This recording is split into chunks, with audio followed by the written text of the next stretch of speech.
हरे कृष्णा। दोस्तों, अक्सर ये विषय पे चर्चा होती है कि माया क्या है। सब लोग माया माया की बात शब्द तो दोहराते हैं, लेकिन माया है क्या? बेसिकली लोगों के दिमाग में ये रहता है, संसार में, समाज में रहता है कि माया धन के रूप में हम स्वीकार करते हैं। जो धन है वो माया है।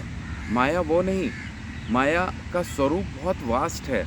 माया जो हमारी जो सोच, हमारी जो चिंतन, हमारा जो नीच आचरण जो हो गया है, वो वास्तव में माया है जो हमें फंसा के रखती है। हमें उसी में सुख मिलता है, उसी में हमें सोचते हैं यही जीवन है। जीवन का स्वरूप वास्तव में हम उसी को समझ बैठते हैं जिस आचरण में हम जी रहे हैं। जो आचरण हम करते हैं, जो आचरण हमारे साथ किया जाता है, वही वास्तव में हमको लगता है कि यही माया का स्वरूप, यही माया, यही है। ये जो है यही वास्तविक ज़िंदगी है, यही वास्तविक ज़िंदगी है, और यही इसी को माया मान लेते हैं।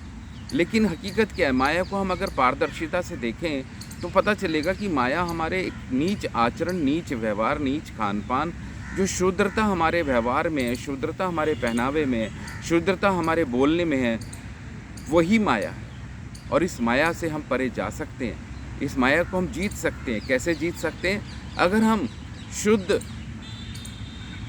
भक्तों के साथ, शुद्धतम जो इस माया से परे जा चुके हैं, इस माया से जीत चुके हैं, जो उसके संगति, उनकी संगति जब हम करेंगे तो हमारे को पता चलेगा कि माया से जीता कैसे जा सकता है, माया से कैसे जीता जा सकता है। तो उनके पास वो तरीका है, टेक्निक है, विधि है, सिद्धांत है, जिसके पालन करने से हम इस माया से बाहर आ सकते हैं। माया अर्थात हमारा बुरा आचरण, हमारा बुरा खाना, बुरा बोलना, मैं फिर दोहरा रहा हूँ, हमारा बुरा व्यवहार जो हम कर रहे हैं समाज के अंदर, एक दूसरे से जो व्यवहार करते हैं, वही माया है। और ये बुरा स्तर पे जब हम किसी का अहित करने वाला व्यवहार करते हैं तो वो माया है। अगर हम हित की बात करते हैं, हित कैसा हित? हित भी तो नहीं जानते। हित अगर जानेंगे तो वह हमें भक्तों का संग करना पड़ेगा, शुद्धतम भक्तों का, जो समर्पित हैं, जिन्होंने उस तत्व को जान लिया और उस पर आचरण करते हैं, उसके ऊपर व्यवहार करते हैं, उसको स्वीकार करके जो जी रहे हैं। जब हम उनके संग करके संग बैठते हैं, सब बात करते हैं, संग रहते हैं, तो विधि विधान को जानते हैं, तब हमें पता चलता है कि माया को जीता कैसे जा सकता है। लोग कहते हैं कि हम माया को नहीं जीत सकते। बात सही है, माया को नहीं जीत सकते, लेकिन टेक्निक है यहाँ पर माया को जीतने की भी। परेशानी है तो हल भी है, ऐसा समस्त शास्त्र बता रहे हैं। वेदों में ये उल्लेख है कि परेशानी है तो उसका हल भी बताया गया है। लेकिन श्रीमद् भगवद गीता में भगवान ने समस्त परेशानियों का हल एकमात्र ये बताया है कि मामेकम शरणम केवलम। बंधुवर, मेरे मित्रों, मेरे सखाओं, यह सारी शास्त्रों का, सनातन धर्म के शास्त्रों का कुल मिला के एकमात्र निचोड़ यह है कि हमें श्री राधा श्याम सुंदर वासुदेव की शरणागति में जाना होगा। जब तक हम वासुदेव की शरणागति में नहीं जाएंगे, हमारा कल्याण नहीं होने वाला। 3 प्रकार के ताप से हम परेशान रहेंगे, 3 प्रकार के दुखों में हम घिरे रहेंगे, और 3 प्रकार के गुण हमारे को प्रभावित करते रहेंगे, जिससे हमारा कल्याण होने में बाधा आएगी। ये विधि विधान हम नहीं, जब तक स्वीकार नहीं करेंगे, जो शुद्ध भक्त आचरण करते हैं, जब तक हम इन चीज़ों से जीत नहीं सकेंगे, और इस माया को हम जीत नहीं सकते। तो हम इस माया को जीतना है, अपने इन बुरे व्यवहार को बदलना है, बुरे आचरण को बदलना है, तो हमें शुद्ध भक्तों की संगति करनी पड़ेगी। तो मैं बार बार ये कहता रहता हूँ कि हमें अपने जीवन में आए हुए वैष्णवों को पहचान लेना चाहिए। जिसके पास ये पहचान शक्ति नहीं है कि अपने जीवन में आए हुए वैष्णवों को पहचान सके, सोच लीजिए वो मनुष्य जीवन को खो रहा है। अपने जीवन में आए हुए वैष्णव भक्तों को, शुद्ध भक्तों को, शुद्ध श्री राधा श्याम सुंदर की शरणागत एक निष्ठ हुए भक्तों को हमें स्वीकारना पड़ेगा, पहचानना पड़ेगा। और अगर हम उनको नहीं पहचान रहे हैं, और अगर हम उनके सामने भी माया का स्वभाव हमें बड़ा दिखाई देता है और वही जीवन दिखाई देता है, तो सोच लीजिए ये आपका जीवन भी व्यर्थ चला जाएगा, इसका कोई अर्थ नहीं निकलेगा, और आप फिर 84 के चक्कर में घूमते रहेंगे। इस 84 का चक्रव्यूह को काट देने का एकमात्र उपाय है कि भक्तों की संगति, शुद्ध वैष्णव की संगति।